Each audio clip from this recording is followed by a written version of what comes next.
Hi, I'm DougDoug, and this is Food News. Fortnite Chapter 2 just released. It's the start of a brand new season with a new map and new features, but the coolest part to me is how they promoted this. Now, Fortnite's been releasing new seasons and features every couple months, right? But there's never extended downtime from Season A to Season B. But at the end of this season, Fortnite's map was dramatically sucked into a black hole, and then the entire game was just a black hole for 2 straight days. This is, to be clear, insane. A video game company who makes a ridiculous amount of money every single day turned their game into a black hole and just made everybody look at it for 2 days because they could. And then after 2 straight days, everybody freaking out and wondering what's going on, the game returned with a sexy new map and a bunch of water-based features like boats and fishing and swimming. And because of all that downtime hype, people are going nuts on Fortnite right now. This whole promotion is like if Fortnite was the most popular restaurant in town. They've got millions of customers, and every few months they mix up their menu a little bit, but it mostly stays the same. And then one day, Fortnite says, "Hey everybody, today we're gonna change up our menu a little bit." And everyone goes, "Oh, cool. Well, I'd love to see the new menu." And Fortnite goes, "Well, first,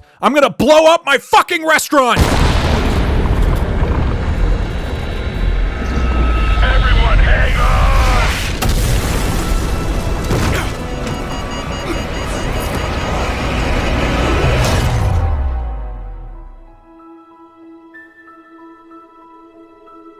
And everyone's like, "Oh my god, why did you do that? Are you okay? I thought you were just gonna change the menu. Hello?" But the waiter is gone, and the restaurant is gone. It's just a big black pile of rubble now. And everyone's like, "Hey, I'm still really hungry. I don't really want to go eat anywhere else. Hello?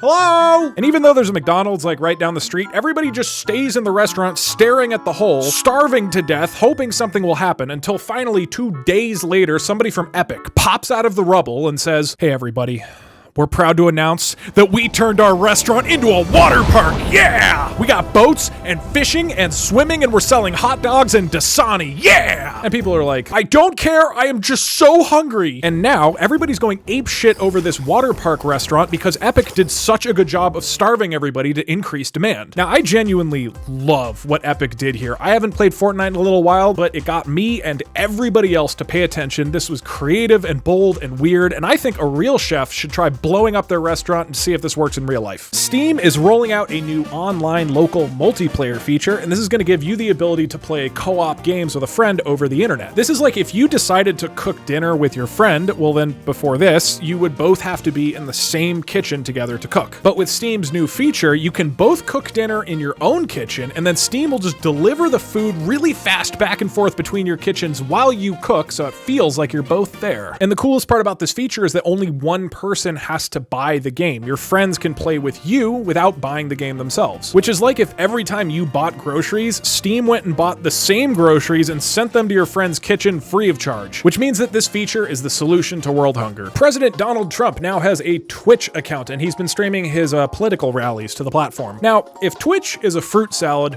it's got my favorite fruits. It's got strawberry and watermelon and honeydew and blueberries. And I'm enjoying the hell out of my fruit salad when suddenly I realize somebody put an orange in here, even though oranges don't go at all with berries or melon. And look, I know some people like oranges, and that's fine, but there's a time and a place for oranges, Twitch, and that place is not my fruit salad. And to be clear, I don't care that he's doing this, it just feels really out of place. Apex Legends has announced a legitimate training mode to the game finally. Now, up to this point, there's been a tutorial in Apex Legends, but it's pretty short. It just shows you some basic movement and gun stuff, and you don't get to try out the different heroes or practice with teammates. And this can be a little bit rough because you barely get to understand the game before you are thrown into a real match and get your ass kicked. This is like if Apex Legends is its own style of cooking, Cajun style cooking, and you decide you want to learn how to cook Cajun style food, so you show up to an Apex Legends cooking class, and Apex says, "Okay, to cook Apex Legends, here's the pan, here's the oven, here's the refrigerator, now I want you to cook dinner for 60 real people, go!" Whoa, what the I don't know how to cook yet! Oh, too late, every customer just starved to death.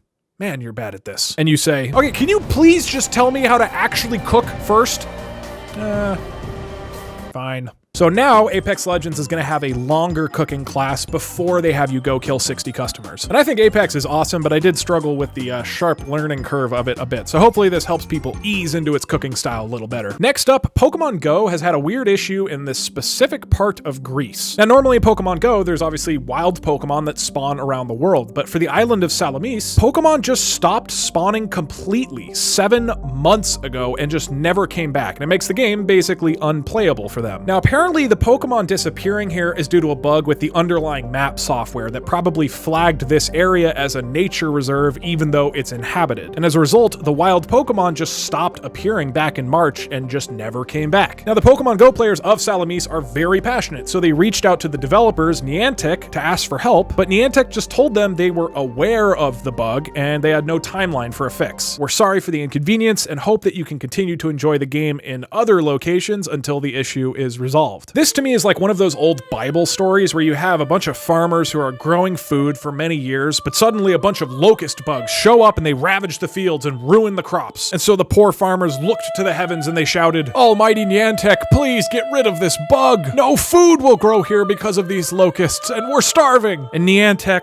smiled down at the starving farmers and said, "I am aware of your locusts, my children, but I have no timeline for a fix. I'm sorry for the inconvenience of starving to death, and I hope you can continue to enjoy farming in other locations until the locusts are resolved." And it really looked like everybody was just gonna starve to death, but then boom, right as I was recording this today, Niantic went and finally fixed this thing. After 7 months of nothing, the whole Saronic Gulf now has Pokemon again, and the players are ecstatic. And so it just goes to show, if you want to get rid of locusts, just have Polygon write an article about it. And that's it for food news number 3. I hope that this was informative or delicious or neither, but I'm still having fun, so looking forward to more. I'll see you next time. Bone Ape Tin.